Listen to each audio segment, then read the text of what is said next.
ಮಧ್ಯಪ್ರಾಚ್ಯದಲ್ಲಿ ಯುದ್ಧದಿಂದ ಭಾರತದಲ್ಲಿ ಬೆಲೆ ಏರಿಕೆ ಶುರುವಾಗಿದೆ. ಹರ್ಮುಜ್ ಜಲಸಂಧಿಯಲ್ಲಿ ಹಡಗುಗಳಿಗೆ ದಿಗ್ಬಂಧನ ಹಾಕಿರುವ ಕಾರಣಕ್ಕೆ ಕಚ್ಚಾ ತೈಲ ಹಾಗೂ ಗ್ಯಾಸ್ ಪೂರೈಕೆಯಲ್ಲಿ ವ್ಯತ್ಯಯ ಆಗ್ತಾ ಇದೆ. ಇದರ ಪರಿಣಾಮವಾಗಿ ಗೃಹ ಬಳಕೆ ಸಿಲಿಂಡರ್, ವಾಣಿಜ್ಯ ಬಳಕೆ ಸಿಲಿಂಡರ್, ಅಡುಗೆ ಎಣ್ಣೆ ಸೇರಿದಂತೆ ಹಲವು ವಸ್ತುಗಳ ಬೆಲೆ ಏರಿಕೆ ಆಗಿವೆ. ಚಿಂತನೆ ಖಂಡಿತ ಇಲ್ಲ. 50% ರೈಸ್ ಮಾಡಿದ್ರೆ ಹೇಗೆ ಇದು ಈ ತರ ಆಗ್ಬಿಟ್ರೆ? ಮಧ್ಯಪ್ರಾಚ್ಯದಲ್ಲಿ ಯುದ್ಧ ಆದರೆ ಇಂಡಿಯಾದಲ್ಲೂ ಅದರ ನೇರ ಪರಿಣಾಮ ಬೀರುತ್ತಿದೆ. ಜಗತ್ತಿನಲ್ಲಿ ಎಲ್ಲೇ ಯುದ್ಧಗಳಾದರೂ ಕೂಡ ಆಮದು ರಫ್ತು ಪ್ರಕ್ರಿಯೆಗೆ ತೊಡಕಾಗುತ್ತೆ. ಡಾಲರ್ ಎದುರು ರೂಪಾಯಿ ಮೌಲ್ಯ ಕುಸಿಯುತ್ತೆ. ಅದಷ್ಟೇ ಸಾಕು, ಭಾರತದಲ್ಲಿ ಮೂಲಭೂತ ಅಗತ್ಯ ವಸ್ತುಗಳ ಬೆಲೆ ಏರಿಕೆ ಆಗೇ ಬಿಡುತ್ತೆ. ಮಧ್ಯಪ್ರಾಚ್ಯದಲ್ಲಿ ಯುದ್ಧದ ಎಫೆಕ್ಟ್ ಭಾರತಕ್ಕೆ ಜೋರಾಗಿ ತಟ್ಟಿದೆ.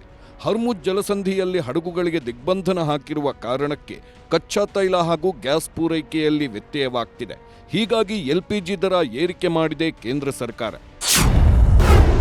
ಪ್ರತಿ ಮನೆಗಳಲ್ಲೂ ಬಳಸುವ 14 ಕೆಜಿ ತೂಕದ ಗೃಹ ಬಳಕೆ ಸಿಲಿಂಡರ್ ಬೆಲೆ ಏಕಾಏಕಿ 60 ರೂಪಾಯಿ ಹೆಚ್ಚಳವಾಗಿದೆ. ವಾಣಿಜ್ಯ ಬಳಕೆ ಸಿಲಿಂಡರ್ ಬೆಲೆ 115 ರೂಪಾಯಿ ಹೆಚ್ಚಳವಾಗಿದೆ. ಪ್ರತಿ ಲೀಟರ್ ಅಡುಗೆ ಎಣ್ಣೆ ಬೆಲೆಯನ್ನ 5 ರಿಂದ 6 ರೂಪಾಯಿಗೆ ಏರಿಸಿದೆ ಕೇಂದ್ರ. ಸ್ಟಾರ್ಟ್ ಆದಮೇಲೆ ಡಾಲರ್ ಸುಮಾರು 1.5 ರಿಂದ 2 ರೂಪಾಯಿ ಜಾಸ್ತಿ ಆಗಿದೆ. ಆದರೆ ಆಟೋಮೆಟಿಕ್ ಆಗಿ ಅದರ ಮೇಲೆ ಇದಾಗುತ್ತೆ. ಪ್ಲಸ್ ಸನ್ಫ್ಲವರ್ ಆಯಿಲ್ ಎಲ್ಲ ನಮ್ಮ ಇರಾನ್ ಇದರಿಂದನೇ ಬರಬೇಕು. ಮೂಲ ಅಗತ್ಯ ವಸ್ತುಗಳಾದ ಗ್ಯಾಸ್, ಎಣ್ಣೆ ಬೆಲೆ ಏರಿಕೆ ವಿರುದ್ಧ ಮಹಿಳೆಯರು ಆಕ್ರೋಶ ಹೊರಹಾಕಿದ್ದಾರೆ. ಸರ್ಕಾರದ ಉದ್ದೇಶ ಅವ್ರಿಗೆ ಏನು ಬೇಕೋ ಅದನ್ನೆಲ್ಲ ಮಾಡ್ಕೋತಿದ್ದಾರೆ.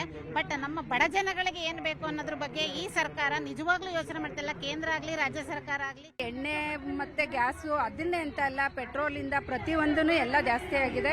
ತುಂಬಾನೇ ಜೀವನ ಮಾಡೋದು ಬಡವರು ಕಷ್ಟ ಆಗ್ತಾ ಇದೆ. ಇನ್ನು ಯುದ್ಧದಿಂದಾಗಿ ಆಟೋ LPG ಬೆಲೆ ಕೂಡ ಹೆಚ್ಚಾಗಿದೆ. 4 ದಿನಗಳ ಹಿಂದೆ 1 ಲೀಟರ್ಗೆ 59 ರೂಪಾಯಿ ಇದ್ದ ಬೆಲೆ ಈಗ 64 ರೂಪಾಯಿಗೆ ಏರಿಕೆಯಾಗಿದೆ. ಗ್ಯಾಸ್ ಬಂಕ್ಗಳ ಮುಂಭಾಗದಲ್ಲಿ ನೋ ಸ್ಟಾಕ್ ಬೋರ್ಡ್ ಹಾಕಲಾಗಿದೆ. 3 ದಿನದ ದರ ಹೆಚ್ಚಾಗಿದೆ, ಮತ್ತೆ ಅವೈಲಬಿಲಿಟಿನೂ ಕಮ್ಮಿ ಇದೆ ಸರ್. ಸ್ಟಾಕು ಬರ್ತಾ ಇಲ್ಲ.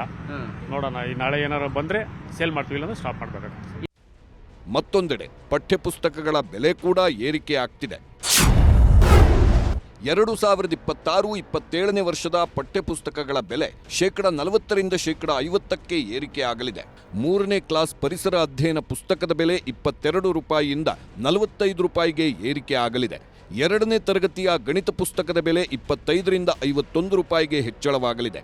4ನೇ ತರಗತಿಯ ಪುಸ್ತಕದ ಬೆಲೆ 31 ರೂಪಾಯಿಯಿಂದ 51 ರೂಪಾಯಿಗೆ ಹೆಚ್ಚಳವಾಗಲಿದೆ. 1ನೇ ತರಗತಿಯ ಮೃದಂಗ ಪುಸ್ತಕದ ಬೆಲೆ 42 ರೂಪಾಯಿಯಿಂದ 60 ರೂಪಾಯಿಗೆ ಏರಿಕೆ ಆಗಲಿದೆ.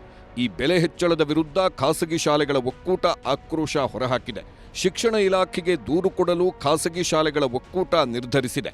ಹಳೆ ದರವನ್ನೇ ಕೌಂಟ್ ಮಾಡಿ ತಗೊಳ್ತಾರೆ ಅಂತ ಒಂದು ಪೋಷಕರಲ್ಲಿ ಮನಸ್ಸಿನಲ್ಲಿರುತ್ತೆ. ಈಗ ಇದಕ್ಕಿದ್ದಾಗ 50% ರೈಸ್ ಮಾಡಿದ್ರೆ ಹೇಗೆ ಇದು ಈ ಥರ ಆಗ್ಬಿಟ್ರೆ? ಗಲ್ಫ್ ರಾಷ್ಟ್ರಗಳಲ್ಲಿ ಯುದ್ಧದ ಕಾರ್ಮೋಡ ರಾಜ್ಯ ಕರಾವಳಿಗೂ ತಟ್ಟಿದೆ. ರಾಜ್ಯ ಕರಾವಳಿ ಭಾಗದ ಕಾಫಿ, ಗೋಡಂಬಿ, ಮೀನಿನ ಉತ್ಪನ್ನಗಳ ರಫ್ತು ಸ್ಥಗಿತವಾಗಿರುವ ಕಾರಣಕ್ಕೆ ಸಂಕಷ್ಟ ಎದುರಾಗಿದೆ. ಮಂಗಳೂರು ಬಂದರಿನಲ್ಲಿ 54 ಕಂಟೈನರ್ಗಳು ನಿಂತಿದ್ದು ಕರಾವಳಿ ಉದ್ಯಮ ಸಂಕಷ್ಟಕ್ಕೀಡಾಗುವ ಸಾಧ್ಯತೆಗಳಿವೆ.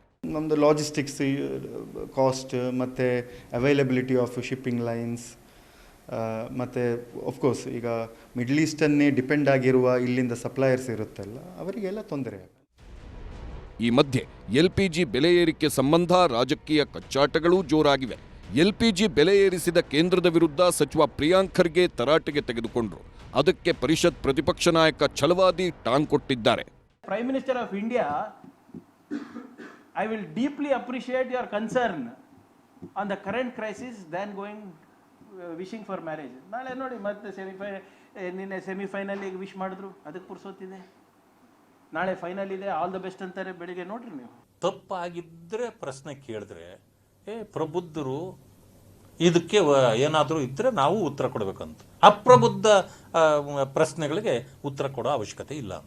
ಯುದ್ಧ ನಿಲ್ಲೋ ಲಕ್ಷಣಗಳು ಕಾಣುತ್ತಿಲ್ಲ. ಹಡಗುಗಳ ಸಂಚಾರವಿಲ್ಲ. ಹೀಗೆ ಆದ್ರೆ ಬೆಲೆಗಳು ಗಗನದಾಟಿ ಹೋಗೋದ್ರಲ್ಲಿ ಸಂಶಯಗಳೇ ಬೇಡ. ಯುದ್ಧ ನಿಲ್ಲದಿದ್ರೆ ಮತ್ತಷ್ಟು ಬರೆ ಬೀಳುವುದಂತೂ ನಿಶ್ಚಿತ. Bureau report, news 18.